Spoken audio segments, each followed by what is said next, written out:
అత్యంత పగడ్బందీగా మద్యం టెండర్ల లక్కీ డ్రా నిర్వహించామన్నారు రాష్ట్ర ఎక్సైజ్ శాఖ మంత్రి శ్రీనివాస్ గౌడ్. రాష్ట్ర వ్యాప్తంగా 1,31,490 దరఖాస్తులు వచ్చాయన్నారు. అన్ని జిల్లా కలెక్టర్లలో కలెక్టర్ ఆధ్వర్యంలో లాటరీలు నిర్వహిస్తున్నట్లు చెప్పారు. ఇక టెండర్ల ప్రక్రియలో చిన్న తప్పు చేసిన అధికారులపై కఠిన చర్యలు తప్పవని మంత్రి హెచ్చరించారు. సమైక్య రాష్ట్రంలో నాన్ డ్యూటీ పెయిడ్ లిక్కర్ అమ్మకాలు జరిగేవన్నారు. ఇక స్వరాష్ట్రంలో కల్తీ మద్యాన్ని నివారించామన్నారు. అత్యంత పారదర్శకమైన నూతన ఎక్సైజ్ పాలసీని తెలంగాణలో తీసుకొచ్చినట్లు మంత్రి పేర్కొన్నారు.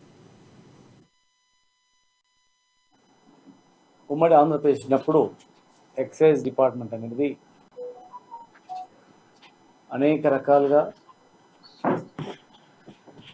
నాన్ డ్యూటీ పెయిడ్ లిక్కర్ కానీ ఇతర రాష్ట్రాల నుంచి వచ్చేటువంటివి, కర్ణాటక, మహారాష్ట్ర చుట్టుముట్టిన రాష్ట్రాల నుంచి వచ్చేటువంటి నాన్ డ్యూటీ పెయిడ్ లిక్కర్స్ని అమ్మడం, తర్వాత కుడంబ ఎక్కువగా ఉండడం, సొంత లేబుల్లో వేసుకొని తయారు చేసి ప్రభుత్వ ఖజానా గండి కొట్టి సేమ్ లేబుల్తో అన్ని రకాల మద్యం సీసాలు అమ్మేటువంటి పరిస్థితి ఉండేది.